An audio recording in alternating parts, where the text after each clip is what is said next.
One of the more bizarre chapters in recent American criminal history has come to an end. The end for Ted Bundy, a 42-year-old killer who left a trail of at least 20 murders from one end of the country to the other, came in the electric chair of Florida State Prison, an execution ordered after state and federal appeals were exhausted. January 23rd, 1989, Ted Bundy, the notorious serial killer, sits across from Dr. James Dobson, hours before his execution. He finally confesses to his horrific crimes and reveals the twisted motivations behind his actions. But the real reason for this interview, that's where the story takes its darkest turn. So here are the craziest interviews with serial killers. It's January 23rd, 1989, just hours before Ted Bundy's execution. Dobson looks straight at Bundy through the thick security glass. The tension in the room is thick. "Ted," he begins. "It is about 2:30 in the afternoon. You are scheduled to be executed tomorrow morning at 7 o'clock if you don't receive another stay. What is going through your mind?" Bundy's face is unchanged, but behind his calm, you can feel the pressure building. Dobson presses further. "For the record, you are guilty of killing many women and girls." Bundy doesn't flinch. He simply replies, Yes, that's true." It's the closest he's ever come to a full public confession. Now, before we go any further, this isn't your typical true crime interview. Bundy's conversation with Dr. James Dobson is less about admitting to specific crimes and more about his twisted justification. But it's also the clearest window we have into his mind before the end. Bundy starts by talking about his childhood. He wants everyone to know his family was loving and supportive. "I grew up in a wonderful home with two dedicated and loving parents," he insists.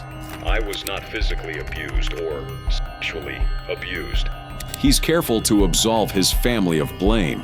But just after that, Bundy shifts gears. He describes how, as a young boy, just 12 or 13, he encountered something outside his home that would shape his future: violent pornography. He talks about it as if it were an addiction, describing how it started with regular material, but quickly escalated to more graphic and violent content.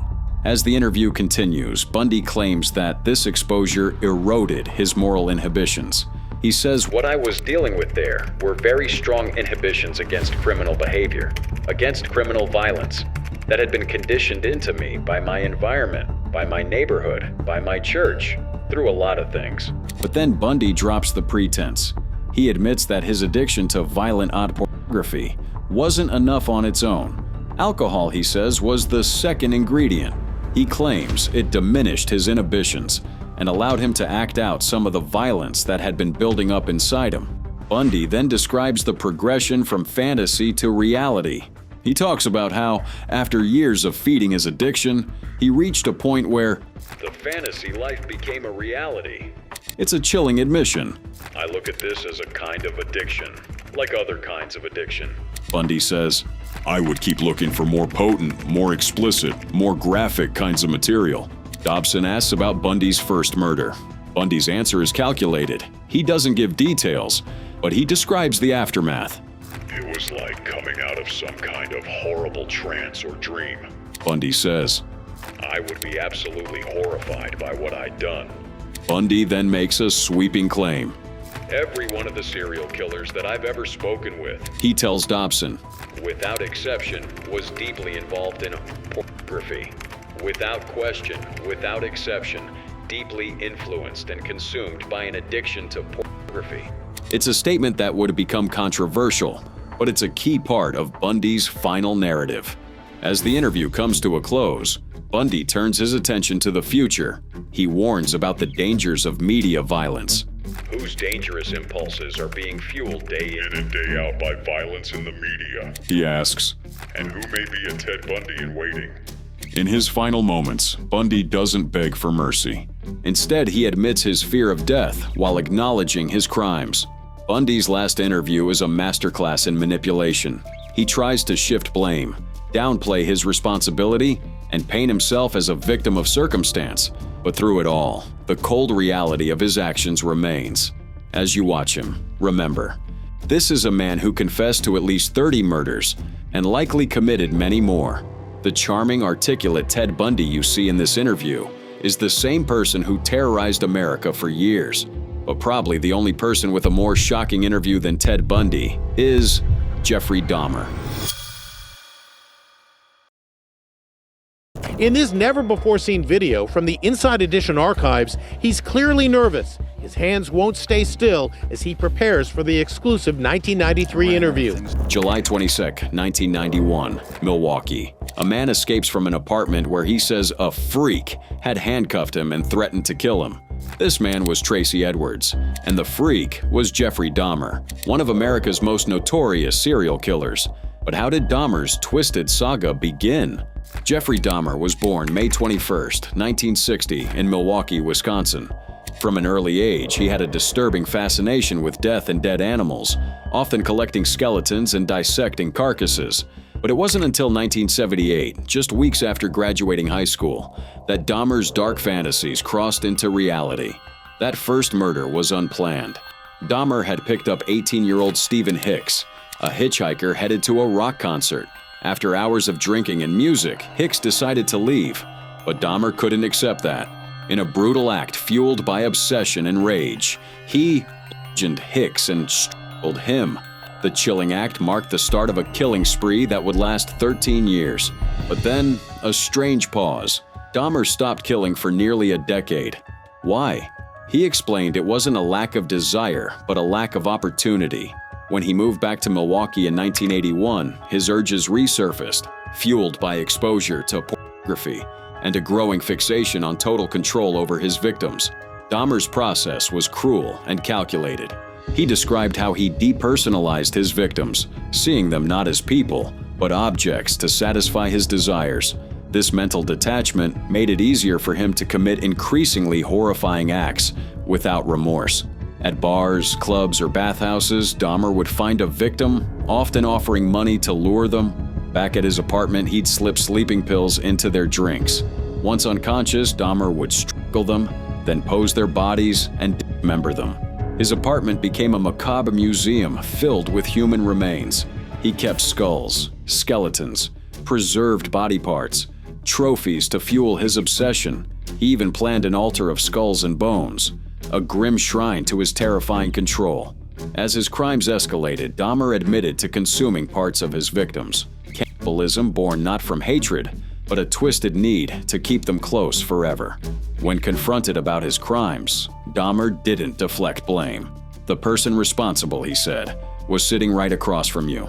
No excuses, just his own dark nature. And if he hadn't been caught, Dahmer admitted with chilling clarity that he would probably still be killing. What happened next? The escape of Tracy Edwards led police to Dahmer's door, where the horrors inside his apartment finally came to light. But the story didn't end with Dahmer's arrest. His trial gripped the nation as arguments raged over his sanity.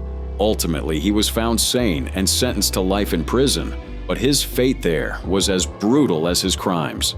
On November 28, 1994, Dahmer was beaten to death by a fellow inmate, a violent end to a dark chapter. If you thought that was wild, wait till you see what happened when another infamous killer faced his own reckoning. I'm all right with it, but like I said, remember, let them know that I know that the cops knew who I was. After Richard Mallory died, I left prints everywhere, and they covered it up and let me kill the rest of those guys to turn me into a serial killer. I know they did. February 29, 1956. Born on a leap year in Rochester, Michigan, Aileen Wuornos's life began with tragedy and turmoil. Her father, a convicted child molester, was never part of her life, ending his own 4 years later. By age 11, she was trading sexual favors for cigarettes and food at school. Survival, not choice. Aileen's adolescence was marked by abuse and instability. Her mother abandoned her and her brother, leaving them with alcoholic grandparents. At 14, a family friend raped her, resulting in pregnancy. The child was taken from her, one of many losses that shaped her hardened exterior. Living in the woods after being kicked out, Wuornos learned to fend for herself. By her late teens, she was arrested for DUI and firing a weapon from a moving vehicle. crime became survival, armed robbery, fraud, and theft, painting a pattern of desperation and anger. She married a 69-year-old man at 20, seeking stability, but violence followed. The union lasted just 9 weeks. Her temper and bar fights were too much. Her brother's death from cancer gave her $10,000, quickly spent before returning to a life of petty crime and prostitution.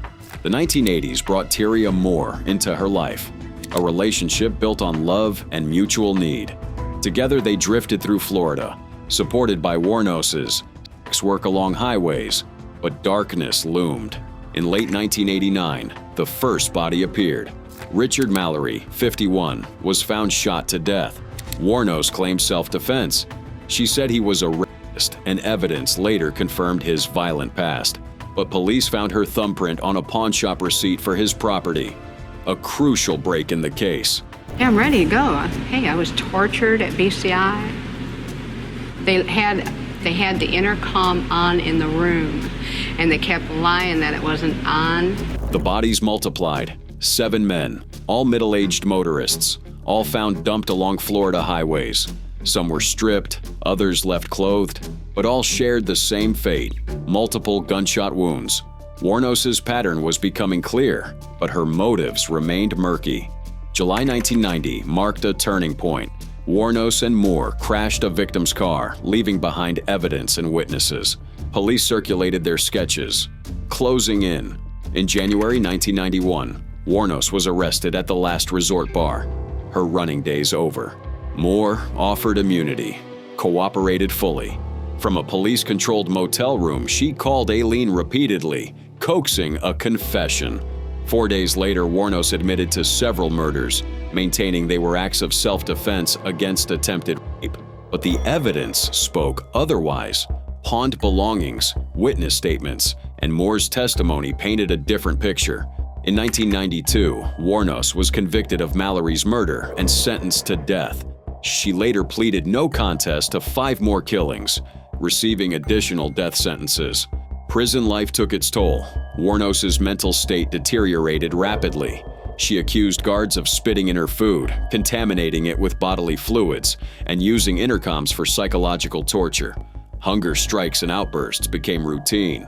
Diagnosed with borderline personality disorder and psychopathy, Warnos displayed classic signs of deep trauma.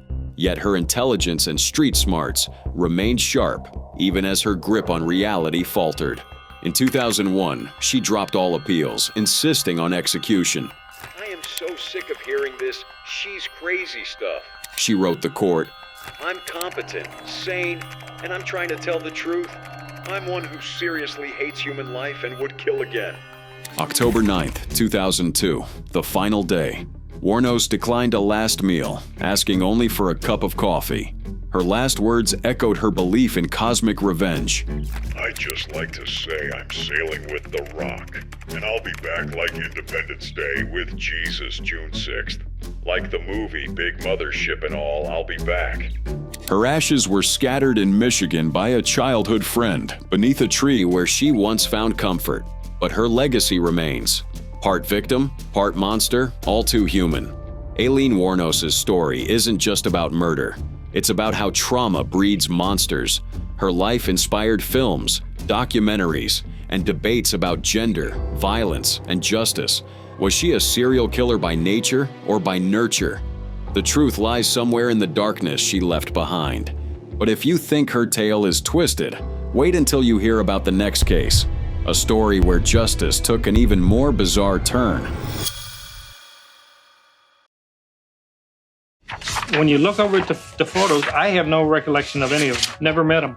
March 17th, 1942, Chicago. Born into a troubled home, John Wayne Gacy seemed like a regular kid until the mask slipped. His story became one of the most terrifying in American crime history. Gacy grew up in a blue-collar Chicago family, the only son among 3 children. His father, a World War I veteran, was physically and emotionally abusive. Gacy craved his father's approval, but rarely received it. Instead, he heard insults: dumb, stupid, and worse. His childhood was marked by health issues, including blackouts and hospitalizations, and he struggled academically, eventually dropping out of high school. Yet Gacy seemed determined to prove himself. He joined the Democratic Party at 18, worked in politics, and eventually moved to Las Vegas. There he worked briefly in a mortuary, an experience that would later haunt investigators. Gacy enrolled in business college, started working as a shoe salesman, and married Marlyn Myers in 1964. His father-in-law purchased 3 Kentucky Fried Chicken restaurants in Iowa, giving Gacy the chance to manage them. Gacy's life in Iowa appeared perfect on the surface. He joined the JCs, became vice president, and was named Outstanding Vice President in 1967. But beneath the surface, darkness brewed. In August 1967, Gacy sexually assaulted Donald Voorhees Jr., the son of a fellow JC member. This began a pattern of abuse, manipulation, and violence that would escalate over time. When Voorhees reported the assault, Gacy tried to silence him, offering another teenager $300 to physically attack Voorhees. The plan failed, and Gacy faced justice. In 1968, he was convicted of sodomy and sentenced to 10 years in prison. His wife divorced him, taking their 2 children. Yet Gacy maintained his innocence, blaming everyone but himself. Behind bars, Gacy became a model prisoner. He led the inmate JC chapter, increased membership, and worked as the head cook. After just 18 months, he was released on parole with strict conditions. Within a day, Gacy relocated to Chicago, ready to rebuild his life and his facade. Gacy purchased a home in Norwood Park Township with his mother's help. He quickly became a respected community member, known for his involvement in local politics and his construction business, PDM Contractors. He hosted elaborate parties, often inviting politicians and neighbors. But behind closed doors, Gacy's true nature emerged. He married Carol Hoff in 1972, but their relationship deteriorated as she discovered evidence of his double life. Gacy began working as a professional clown, Pogo the Clown, performing at parties and hospitals. He described clowning as his regression into childhood, but it became the mask for his darker urges. Between 1972 and 1978, Gacy committed at least 33 murders, most inside his suburban Chicago home. His method was chillingly consistent. He lured young men and boys with promises of work or money, gained their trust, and performed a magic trick involving handcuffs. Once restrained, the torture began, ending with strangulation using a rope tourniquet. Gacy buried 26 victims in his crawl space, 3 elsewhere on his property, and dumped 4 more in the Des Plaines River. His victims ranged from 14 to 21 years old, many of them runaways or men seeking work. Gacy's downfall began with the disappearance of Robert Piest in December 1978. Investigators quickly connected Gacy to the case and obtained a search warrant for his home. What they found beneath his house shocked the nation. Layer upon layer of human remains, some stacked on top of each other, buried in shallow graves. As the evidence mounted, Gacy confessed to police, initially claiming a responsibility for about 30 murders. His detailed accounts of the killings were chilling, yet he continued to portray himself as a victim of circumstances. Gacy's trial began on February 6, 1980.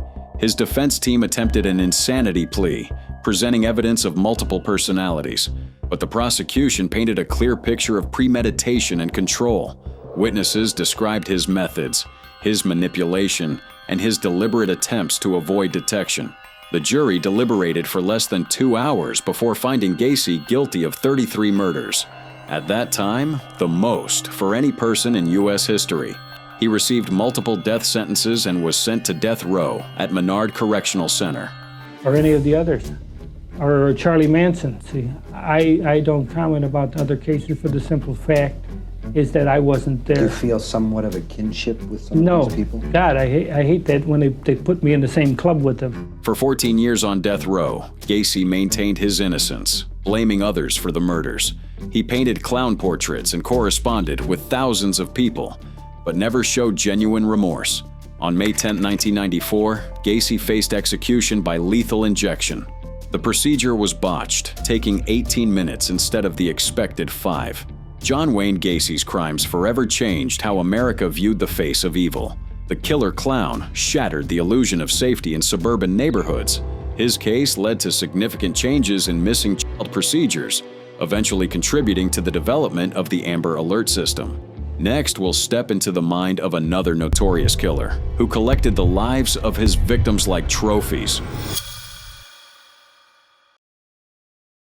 He took a woman in her 60s and stomped her to death with his foot, leaving an imprint of a shoe on the side of her face. He used a ligature, he used a tire iron on a girl, beat her, left her for dead. August 31st, 1985, East Los Angeles was about to witness the end of a nightmare. Richard Ramirez, the infamous Night Stalker, had no idea his reign of terror was about to come to a violent halt at the hands of an angry neighborhood mob. Richard Ramirez, born February 29, 1960 in El Paso, Texas, grew up in a violent home. His father was physically abusive, and his older cousin Miguel, a Vietnam War veteran, often shared gruesome stories and photos of atrocities he committed overseas. At just 13, Ramirez witnessed Miguel shoot his wife in front of him, creating a young man desensitized to violence and death. By his early teens, Ramirez was already experimenting with drugs, and his criminal tendencies quickly escalated. After dropping out of high school, Ramirez moved to California in 1982. His early crimes were mostly burglaries, but he soon began to develop a disturbing interest in Satanism and the occult. His drug use worsened, and his crimes became more violent. In June 1984, Ramirez committed his first known murder, brutally attacking and killing 79-year-old Jenny Vinchow in Los Angeles. This marked the beginning of a terrifying spree that would grip California with fear. March 1985 saw Ramirez's violence escalate. He began breaking into homes at night, attacking both men and women. His victims ranged in age and background, making his crimes seem completely random and unpredictable. Ramirez left behind terrifying evidence of his obsession with Satanism, often carving pentagrams into his victims or at crime scenes. He became known as the Night Stalker, a name that would strike fear into the hearts of Californians. The Los Angeles Police Department launched one of the largest manhunts in California history. Ramirez's attacks were brutal and seemingly without pattern. Sometimes he murdered, sometimes he assaulted, sometimes he let victims live. His crimes were so horrifying that gun sales in the area skyrocketed as residents feared becoming his next target. The media frenzy only increased the public's terror. The breakthrough came when Ramirez was spotted in Mission Viejo, and a witness was able to provide a description of his car and a partial license plate. Soon after, police found his abandoned vehicle with a crucial fingerprint inside. This led to his identification and the release of his mugshot to the public. When Ramirez returned to Los Angeles and saw his face on the front page of newspapers, he panicked and tried to escape. But the people of Boyle Heights recognized him and took justice into their own hands, beating him until police arrived. Ramirez's trial began in 1989 and quickly became notorious for its bizarre moments. He showed no remorse, often flashing a pentagram drawn on his palm and shouting "Hail Satan" in court.